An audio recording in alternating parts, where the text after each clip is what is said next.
দর্শক স্বাগত নিউজ 24 সংবাদে। পুরো সংবাদে আপনাদের সাথে আছি আমরা দুজন, আমি ফয়সাল মাহমুদ, সেই সঙ্গে আমি জান্নাতুল কলিও আছি। দেখছিলেন বিআরবি কেবল সংবাদ শিরোনাম। দর্শক জানাবো এবারে বিস্তারিত খবর। মহানগর বিএনপির আহ্বায়ক এবং চট্টগ্রাম ৮ আসনের বিপরীত বিএনপি মনোনীত প্রার্থী এরশাদুল্লাহ গণসংযোগকালে গুলিবিদ্ধ হয়েছেন, আহত হয়েছেন আরো কয়েকজন। বিকেল ৫:১৫টার দিকে নগরীর পূর্ব বায়েজিদ হামজার বাগ এলাকায় এই ঘটনা ঘটে। প্রত্যক্ষদর্শী এবং পুলিশ জানায় নেতাকর্মীদের নিয়ে গণসংযোগ চালাচ্ছিলেন তিনি। এ সময় দুর্বৃত্তরা তাকে লক্ষ্য করে গুলি করে পালিয়ে যায়। গুলিবিদ্ধ হয়ে মাটিতে লুটিয়ে পড়েন এরশাদুল্লাহ। গুরুতর আহত অবস্থায় তাকে উদ্ধার করে চট্টগ্রাম এভার কেয়ার হাসপাতালে ভর্তি করা হয়েছে। আর এই ঘটনার পর বিক্ষোভ করেছেন তার সমর্থক এবং বিএনপি নেতাকর্মীরা।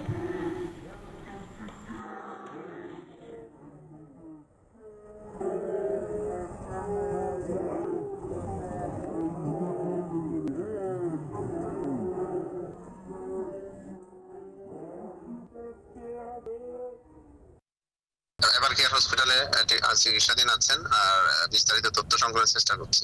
আমাদের কার্যক্রম তো এটা ইনভেস্টিগেশন হবে, মামলা হবে, ইনভেস্টিগেশন হবে, আসামি অ্যারেস্ট হবে, অস্ত্র উদ্ধার হবে, অভিযান হবে। অলরেডি আমাদের শুরু হয়ে গেছে কার্যক্রম। ক্ষমতার চেয়ারে বসে নির্বাচন বিলম্ব করার পায়তারা চলছে।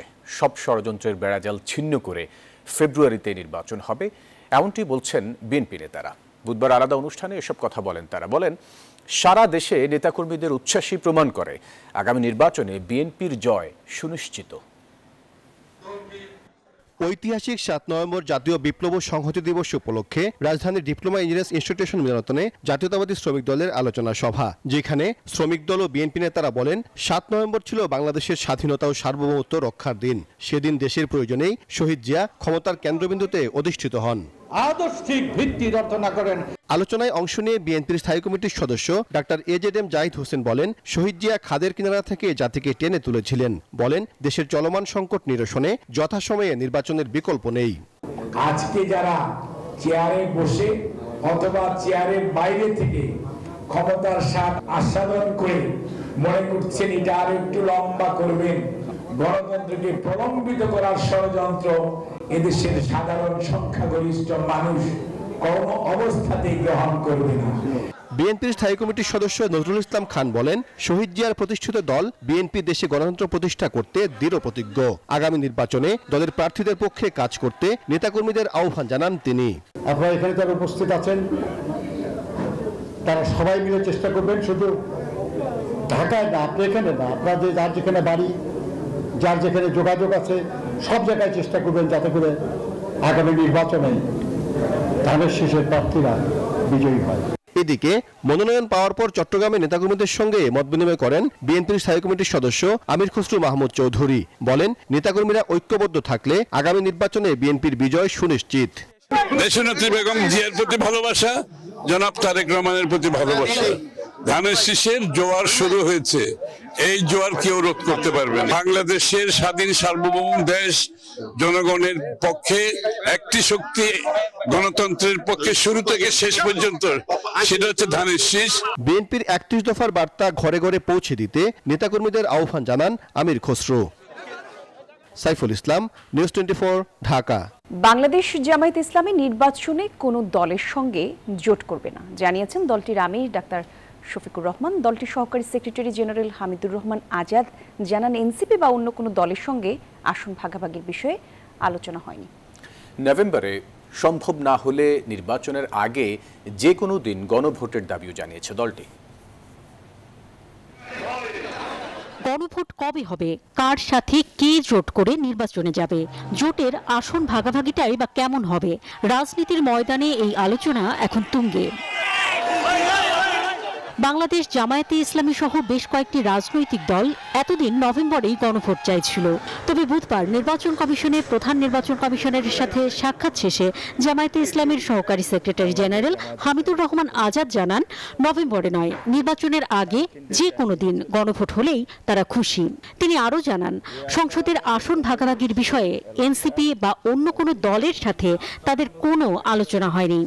জোট ফরমাল করব না, আমরা নিজের মধ্যে একটা মিসল করব।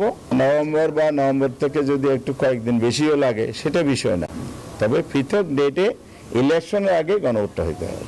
সিলেটে ওসমানী আন্তর্জাতিক বিমানবন্দরে জামায়াতে ইসলামীর আমির ডক্টর শফিকুর রহমান জানান, গণভোটের মাধ্যমে আদেশ জারি করলে জুলাই সনদ শক্তিশালী হবে। এছাড়াও তিনি জানান, ত্রয়োদশ জাতীয় সংসদ নির্বাচনে বাংলাদেশ জামায়াতে ইসলামী কোনো দলের সাথে জোট করবে না। আমরা সিদ্ধান্ত নেইনি এবং আমরা কোনো জোট করবো না, এটা আমাদের সিদ্ধান্ত। তাইলে কি করব?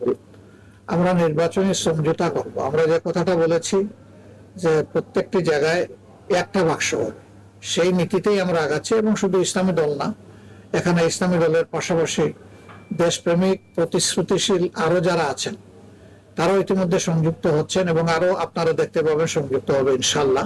তিনি আরো বলেন, ফেব্রুয়ারিতে নির্বাচন না হলে দেশে বিশৃঙ্খলা হতে পারে। যা করি আমরা জনগণকে নিয়ে করব, জনগণের ইচ্ছার বিরুদ্ধে আমরা কিছুই করব না। অন্তরা বিশ্বাস, নিউজ 24, ঢাকা। 15 নভেম্বরের মধ্যে 300 আসনে প্রার্থীদের তালিকা প্রকাশ করবে এনসিপি। দলটির আহ্বায়ক নাহিদ ইসলাম বলেন, সমঝোতা বা জোট রাজনৈতিক বা আদর্শিক জায়গা থেকে হতে পারে। এনসিপির মুখ্য সমন্বয়ক নাসিরউদ্দিন পাটোয়ারি বলেছেন, সংস্কার থেকে মুখ ঘুরিয়ে নিতে বিএনপি মনোনয়ন বাণিজ্যে ব্যস্ত। শাপলাকলি প্রতীক পাওয়ার পর থেকে জাতীয় নাগরিক পার্টিতে নির্বাচনী আমেজ। সভা সমাবেশে বিভিন্ন রাজনৈতিক দলের সমালোচনার পাশাপাশি এনসিপি নেতারা নিজেরাও নিচ্ছে ভোটের প্রস্তুতি। বুধবার নারায়ণগঞ্জের গতুনাইলে সাংবাদিকদের প্রশ্নের জবাবে এনসিপির ভোটের প্রস্তুতির কথা জানান আহ্বায়ক নাহিদ ইসলাম। বলেন, 15 নভেম্বরের মধ্যে 300 আসনে প্রার্থীদের তালিকা প্রকাশ করবে এনসিপি। নাহিদ বলেন, ফ্যাসিবাদ বিরোধী আন্দোলনে অগ্রণী ভূমিকা রাখায় বিএনপি চেয়ারপারসন বেগম খালেদা জিয়ার আসনে ছাড় দেবে এনসিপি। 300 আসনে আমাদের লক্ষ্য। তবে যারা ফ্যাসিবাদ বিরোধী এবং গণতন্ত্র প্রতিষ্ঠার লড়াইয়ে অগ্রণী ভূমিকা পালন করেছেন, ওনাদের বিষয়ে আমরা ওনাদের সম্মানে হয়তো আমরা সেসব জায়গায় আমরা প্রার্থী দিব। এদিকে এনসিপির মুখ্য সমন্বয়ক নাসিরউদ্দিন পাটোয়ারি বললেন, সংস্কার থেকে মুখ ঘুরিয়ে নিতে বিএনপি মনোনয়ন বাণিজ্যে ব্যস্ত। বুধবার বিকালে এক আলোচনা সভায় একথা বলেন তিনি। এই সংকটকালীন মুহূর্তে আমরা এই মনোনয়ন বাণিজ্য এইসব কাজ না করে এখানে একত্রিত হয়েছি সংস্কার বিষয়ে কথা বলার জন্য। সংস্কার থেকে মুখ ঘুরিয়ে দেওয়ার জন্য বিএনপি নমিনেশন দেওয়া শুরু করেছে এবং মাঠের মধ্যে তারা শান্তি শৃঙ্খলা নষ্ট করছে। জুলাই সনদের আইনি ভিত্তি বাস্তবায়ন এবং রাজনৈতিক ঐক্য প্রতিষ্ঠার লক্ষ্যে গণতন্ত্র মঞ্চের এক জরুরি সভায় এসব কথা বলেন এনসিপি নেতারা। যদি সংস্কারের ব্যাপারে ডেস্ক রিপোর্ট, নিউজ 24। সংশোধিত আরপিওতে জোটবদ্ধ নির্বাচনে নিজ দলের প্রতীকে ভোট করার বিধান সংসদের উচ্চকক্ষে ছোট রাজনৈতিক দলের প্রতিনিধিত্ব নিশ্চিত করতে সহায়ক হবে। আর এ নিয়ে রাজনৈতিক দলগুলো যে বিরোধে জড়িয়েছে তা এড়াতে সরকারকে আরও কৌশলী হওয়া প্রয়োজন ছিল বলে মনে করছেন রাজনৈতিক বিশ্লেষকরা। তবে এই মতবিরোধ নির্বাচনে তেমন কোনো প্রভাব ফেলবে না, এমনটা মনে করছেন কেউ কেউ। শাহ আলী জয়ের রিপোর্টে বিস্তারিত থাকছে। আগামী ফেব্রুয়ারির জাতীয় নির্বাচনকে সামনে রেখে গণপ্রতিনিধিত্ব অধ্যাদেশে বেশ কিছু পরিবর্তন এনেছে সরকার। এতে না ভোটের বিধান থাকছে। আইন শৃঙ্খলা বাহিনীর সংজ্ঞায় যুক্ত হয়েছে সশস্ত্র বাহিনী, বেড়েছে জামানতের অর্থ, রয়েছে পলাতক আসামিদের নির্বাচনে অংশগ্রহণের নিষেধাজ্ঞা। তবে সবচেয়ে আলোচিত বিষয়, জোটভুক্ত কোনো দল অন্য দলের প্রতীকে ভোট করতে পারবে না। বিএনপি এবং সমমনা দলগুলো এর বিরোধিতা করলেও এর পক্ষে রয়েছে জামাত এবং এনসিপি। আপনি যদি এরকম 3-4% ভোট পান, তাহলে যেটা সুবিধা হচ্ছে আপনি যদি নাও জিতেন নিম্ন কক্ষে, যদি উচ্চ কক্ষে আমার প্রপোর্শনাল রিপ্রেজেন্টেশন হয়, তাহলে উচ্চ কক্ষে আপনার একটা আসন রাখার সুবিধা হবে। সেইটা হচ্ছে গিয়ে একটা ভালো দিক আমার কাছে যেটা মনে হয়। এ নিয়ে রাজনৈতিক দলগুলোর মধ্যে যে বিরোধ তা মেটাতে সরকারের আরও কৌশলী হওয়া উচিত বলে মনে করেন বিশ্লেষকরা। ইউনূস সাহেব একজন অর্থনীতিবিদ, তিনি রাজনীতিবিদদের এই যে খেলা, এই খেলাটা তিনি তাল মিলাতে গিয়ে একটু অসুবিধায় পড়ে যাচ্ছেন। যদিও তিনি ইন্টারন্যাশনাল প্লেয়ার, এদেরকে হ্যান্ডেল করার জন্য তার উপদেষ্টা পরিষদের কিছু অভিজ্ঞতা সম্পন্ন রাজনৈতিকবিদদের নেওয়া উচিত ছিল। অন্তর্বর্তী সরকারের গঠন করা নির্বাচন ব্যবস্থা সংস্কার কমিশনের সুপারিশ ছিল রাজনৈতিক দলগুলোর মধ্যে গণতন্ত্র চর্চা বাড়াতে হবে, আয়ের উৎস এবং হিসেব জানাতে হবে, দলগুলোর বিদেশের শাখা বন্ধ করতে হবে। যদিও নতুন আরপিওতে সেসবের প্রতিফলন দেখা যায়নি। বিশ্লেষকদের মতে রাতারাতি দেশের রাজনৈতিক সংস্কৃতিতে পরিবর্তন আনা সম্ভব নয়। হঠাৎ করে আপনি একটা জিনিস আইসা বলতেছেন যে তুমি এটা করো, যেটার সাথে আমি 20 বছরের পরিচিত না, এটা আপনি হঠাৎ করে ঢুকাইতে পারবেন না। আপনি রাজনৈতিক দলের আর্থিক স্বচ্ছতা নিশ্চিতকরণ এটা বললেই হয়ে যাবে, এত সহজ না তো বিষয়টা। এই যে ব্যাপারগুলো প্রত্যেকটাই অনেকগুলো রাজনৈতিক দলের, প্রায় সবগুলো রাজনৈতিক দলের ইন্টারেস্টের এগেনস্টে যায়। ইন্টারনাল ডেমোক্রেসির চর্চা এটা করতে গেলে হচ্ছে কি আমরা জানি যে একদম মেইন লিডার যারা আছেন, মেইন নেতা যারা আছেন, তাদের ক্ষমতায় বা তাদের কর্তৃত্বে বাধা পড়বে। উপদেষ্টা পরিষদে অনুমোদিত আরপিও সংশোধন অধ্যাদেশের খসড়ার প্রজ্ঞাপন জারি হয় গত মঙ্গলবার। শাহ আলী জয়, নিউজ 24, ঢাকা। কিছু স্বার্থান্বেষী মহল সেনাবাহিনীকে নিয়ে মিথ্যা, বানোয়াট ও উদ্দেশ্য প্রণোদিত অপপ্রচার চালাচ্ছে, এমন মন্তব্য করেছেন সদর দপ্তরের army training and doctrine command lieutenant general Mainur Rahman. বুধবার সংবাদ সম্মেলনে বাহিনীটি জানায়, এবার নির্বাচনে 90,000 সেনা থেকে 1 লাখ সেনা সদস্য পর্যন্ত নিয়োজিত থাকতে পারে। এছাড়া বাহিনীটি বলছে, যে কোনো সময় যে কোনো পরিস্থিতি নিয়ন্ত্রণে সবসময় তারা প্রস্তুত থাকবে। নির্বাচন হলে দেশে স্থিতিশীলতা আসবে এবং আইন শৃঙ্খলা পরিস্থিতি স্বাভাবিক হবে বলে মনে করছে সেনাবাহিনী। সামাজিক যোগাযোগ মাধ্যমে অপপ্রচার রোধে করণীয় নিয়ে সাংবাদিকদের প্রশ্নের জবাবে সেনা সদর জানায়, বাহিনী আগের থেকে অনেক বেশি ঐক্যবদ্ধ। আমরাও চাই একটা সুষ্ঠু নির্বাচন অনুষ্ঠিত হোক এবং আমরা সেনানিবাসে ফেরত আসতে পারি। বুধবার দুপুরে ঢাকা সেনানিবাসের অফিসার্স ম্যাচে সংবাদ সম্মেলনে এসব কথা জানায় সেনা সদর। নির্বাচন অবাধ, সুষ্ঠু ও নিরপেক্ষ করার জন্য ইসির পরিপত্র অনুযায়ী দায়িত্ব পালন করবে সেনাবাহিনী। লুট হওয়া 81 ভাগ অস্ত্র উদ্ধার হয়েছে জানিয়ে বাহিনীটি বলছে, সীমান্ত দিয়ে অস্ত্র প্রবেশ রোধে অভিযান জোরদার করা হবে। নির্বাচনকালীন সময়ে আমরা 90,000 থেকে 1 লক্ষ সেনা সদস্য মাঠ পর্যায়ে আমরা নিয়োজিত করব।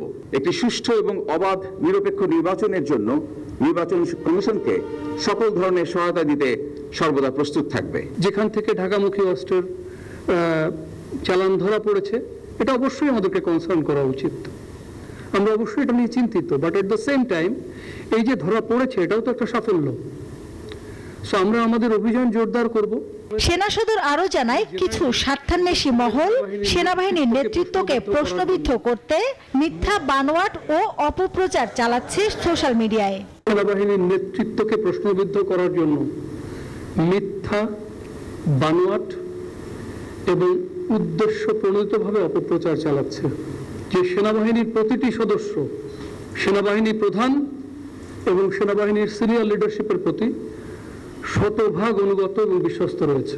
অন্যদিকে গুমের অভিযোগে গ্রেফতার সেনা কর্মকর্তাদের বিষয়ে বাহিনীটি জানায়, সেনা ও আইসিটি দুটি স্পেশাল অ্যাক্ট, দুটি আইনকে মুখোমুখি করা ঠিক হবে না।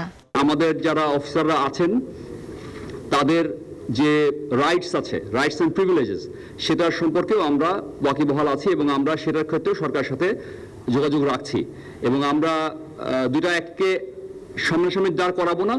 সরকার যেটাকে ভালো মনে করে সেভাবেই যেন এটা এগিয়ে যায়, সেভাবেই আমরা এগিয়ে যাচ্ছি। আমরা প্রস্তুত আছি, যদি এটা আর্মি অ্যাক্টের অধীনে বিচার করতে বলে তাহলে আমরা করতে পারবো, সেভাবে আমরা প্রস্তুতি নিচ্ছি।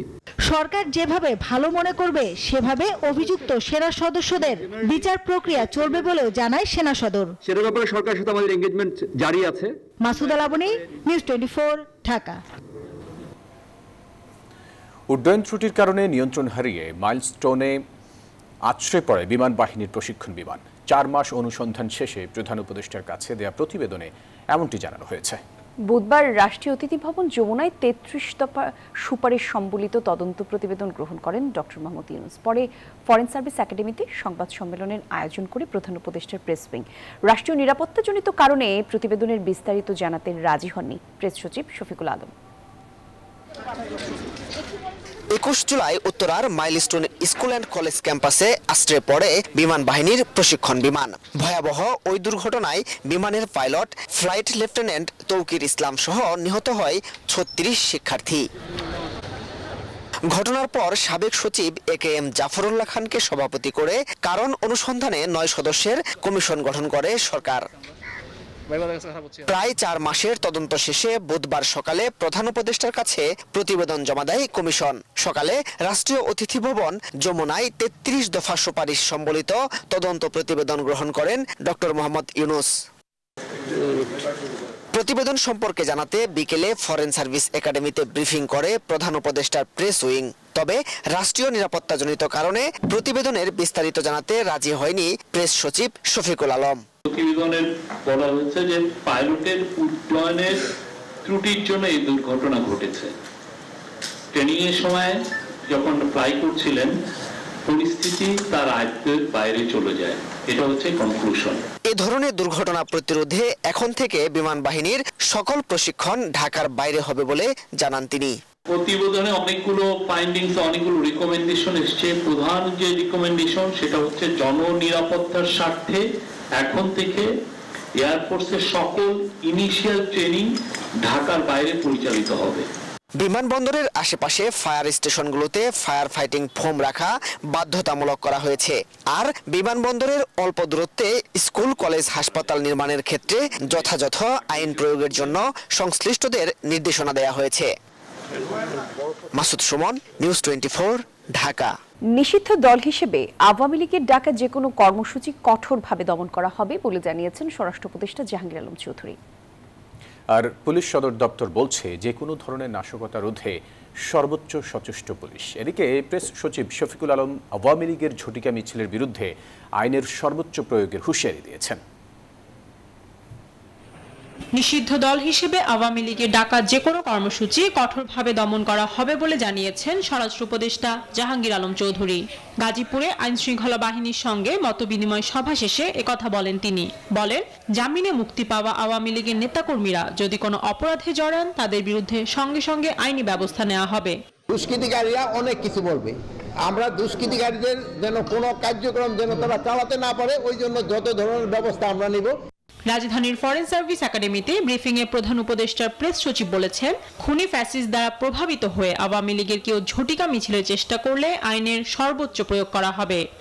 যারা কেউ এই প্ল্যানকে ডিফাই করে সভা সমিতি করতে যাবেন, ঝটিকা মিছিল করতে যাবেন, যাই করতে যাবেন, সেই ক্ষেত্রে আমাদের আইনের full force of the law apply হবে, কঠিনভাবে অ্যাপ্লাই হবে আইনের, এখানে কোনো ব্যত্যয় হবে না। এদিকে পুলিশ সদর দপ্তর বলছে, আওয়ামী লীগ ঘোষিত কোনো কর্মসূচি ঘিরে যে কোনো ধরনের নাশকতা রোধে পুলিশ সর্বোচ্চ সতর্ক অবস্থানে রয়েছে। পুলিশের কাজ আসলে সবসময় হচ্ছে গিয়ে আমরা প্রস্তুত থাকি যে কোনো সময় বিশৃঙ্খলা হতে পারে। যেমন আমরা বলি যে আইনশৃঙ্খলা পরিস্থিতি বর্তমানে ভালো, কিন্তু এটা হঠাৎ করে যে কোনো মুহূর্তে খারাপ হতে পারে। তো সুতরাং আমরা শুধু 13 নভেম্বর না, আমরা প্রতিটা দিনকেই নির্বাচনের আগে এবং পরে প্রতিটা দিনকেই আমরা চ্যালেঞ্জ হিসেবে দেখছি এবং এই জন্য আমাদের যে যা করণীয় আমরা সার্বক্ষণিক মনিটরিং করা এবং গোয়েন্দা নজরদারি বাড়ানো, আমরা সবকিছু কার্যক্রম চলমান আছে। তিনি আরও জানান, নির্বাচনের আগ পর্যন্ত যে কোনো নাশকতা রোধে কাজ করছে পুলিশ। Desk report, news 24। আর্থিকভাবে দুর্বল 5টি শরিয়া ভিত্তিক ব্যাংকের পরিচালনা পর্ষদ ভেঙে দিয়েছে বাংলাদেশ ব্যাংক। বুধবার বাংলাদেশ ব্যাংকে এক ব্রিফিংয়ে এসব কথা জানান কেন্দ্রীয় ব্যাংকের governor doctor Ahsan H Mansur. তিনি জানান, প্রশাসক দিয়ে এই 5টি ব্যাংক পরিচালিত হবে, ব্যবসায়িক কার্যক্রম অব্যাহত থাকবে, বর্তমানে যে জনবল রয়েছে তাই থাকবে, কাউকে বাদ দেয়া হবে না, আগের মতনই বেতন পাবেন তারা। ব্যাংকগুলোকে রাষ্ট্রায়ত্ত করা না হলেও বেসরকারি ব্যাংকের মতোই চলবে বলেও জানিয়েছেন তিনি। তারা যেন অহেতুক টাকা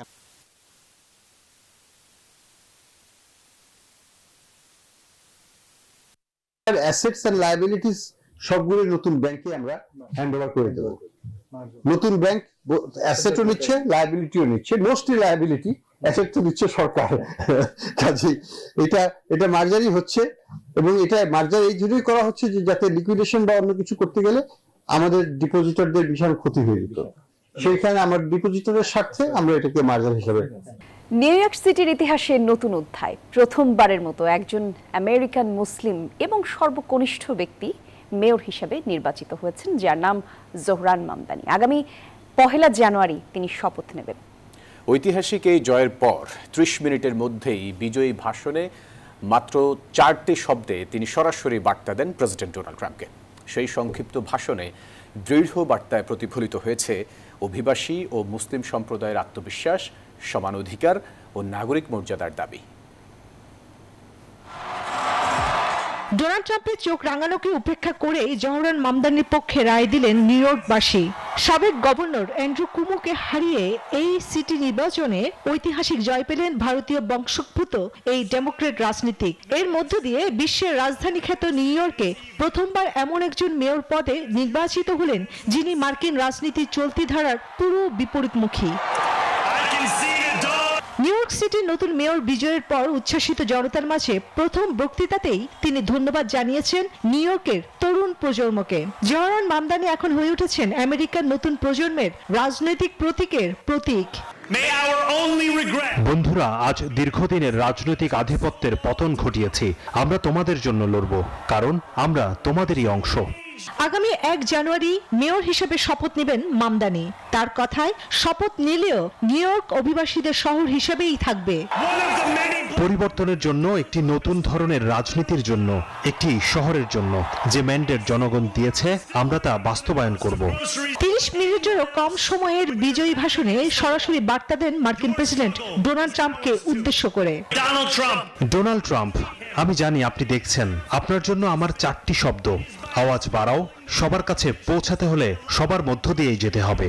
তিনি প্রতিশ্রুতি দিয়েছেন দুর্নীতিগ্রস্ত রাজনৈতিক সংস্কৃতির অবসান ঘটানোর। মামদানি এমন এক ব্যবস্থার বিরুদ্ধে লড়াইয়ের অঙ্গীকার করেছেন যা ধনকুবেরদের কর ফাঁকি ও সুবিধা নেওয়ার সুযোগ দিয়েছে। চন্দ্রানী চন্দ্রা, নিউজ 24। বাংলাদেশ জাতীয় ক্রিকেট দলের সিনিয়র সহকারী কোচের পদ থেকে সরে দাঁড়ালেন মোহাম্মদ সালাউদ্দিন। তার পদত্যাগের বিষয়টি নিশ্চিত করেছে বিসিবি। তবে আয়ারল্যান্ডের সাথে 2 টেস্ট এবং 3টি টি20 সিরিজ পর্যন্ত দায়িত্ব পালন করবেন তিনি। এই সিরিজের জন্য টাইগারদের স্পেশাল ব্যাটিং কোচ হিসেবে মোহাম্মদ আশরাফুলকে নিয়োগ দেওয়ার পরই পিসিবির কাছে পদত্যাগপত্র জমা দেন সালাউদ্দিন। 2024 সালের নভেম্বরে জাতীয় দলের দায়িত্ব নেন তিনি। আফগানিস্তান এবং ওয়েস্ট ইন্ডিজ সিরিজে ব্যাটারদের ব্যর্থতায় সমালোচনার মুখে পড়েন এই দেশসেরা কোচ।